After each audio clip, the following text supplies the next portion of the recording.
In November 2012, José Salvador Alvarenga went fishing off the coast of Mexico. 2 days later, a storm hit, and he made a desperate SOS.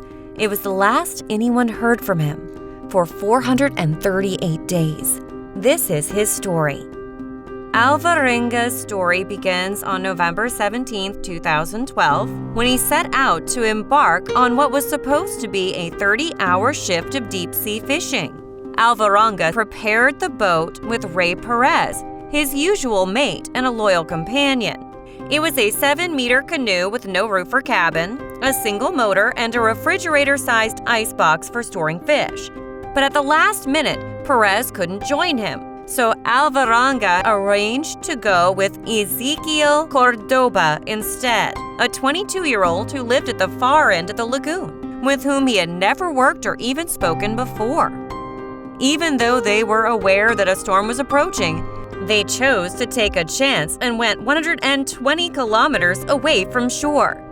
When the storm struck and threatened to wreck their boat, the two fishermen cut their fishing nets and threw all they had caught, as well as the majority of their equipment, to make the boat more maneuverable. They were close to the shore, so they sped through the storm in a desperate attempt to return. However, terrible fortune struck them when their engine stopped, and the storm pushed their boat back out into the ocean. Alvarenga managed to call his boss on a two-way radio to request help before the radio's battery died. Having no sails, no oars, no anchor, no running lights, and no other way to contact shore, their boat began to drift across the open ocean. The destructive storm continued for 5 days and nights. The search party organized by Alvarenga's boss failed to find any trace of the missing men and gave up after 2 days because visibility was poor. As days turned to weeks, Alvarenga and Córdoba learned to scavenge their food from whatever sources presented themselves. Alvarenga knew they had to use something to store water as they couldn't drink salty ocean water.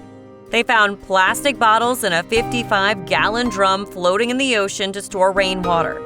They collected drinking water from rainfall when possible, but more frequently were forced to drink turtle blood or their own urine. Initially, they were killing sea turtles and sharks, drinking turtle blood and eating shark liver. But once they got further away from the shore, the turtles and sharks became scarce. They had to find another source of food, so they started hunting birds that came to rest on the boat. To keep the birds under captivity without killing them, Alvarenga would break their wings, and by doing that, they'd have 20 or 30 birds alive on the boat that couldn't fly away. This became key to their survival, planning a long-term food supply and being extremely creative. During the day, the men escaped the sun by lying inside the icebox. It was crowded, stinky, uncomfortable, and painful to wedge two bodies into the box, but they recognized that this inconvenience mattered little compared with the shelter it provided them from the harsh sun.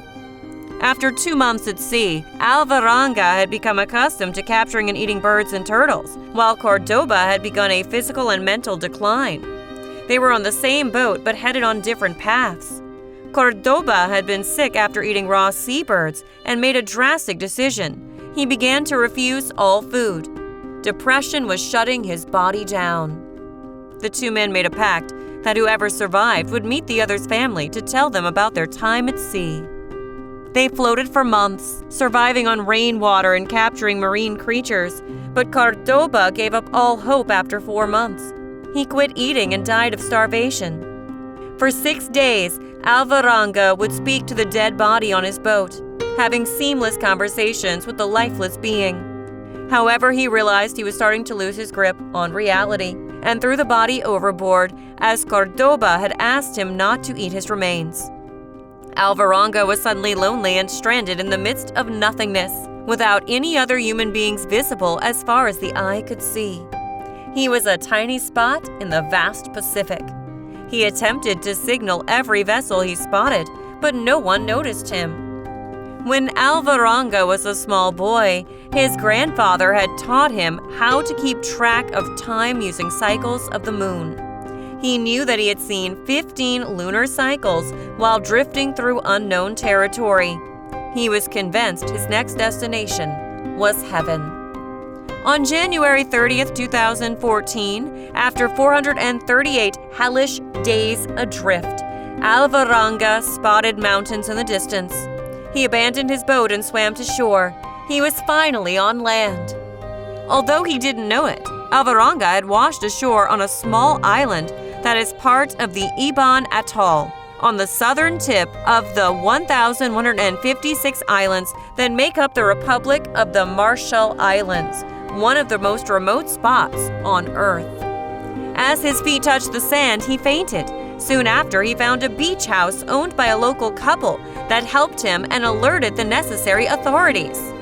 Apart from swollen ankles and low blood pressure, Alvarenga was found to be relatively healthy, at least in regards to someone who had been presumed dead for the last 14 months.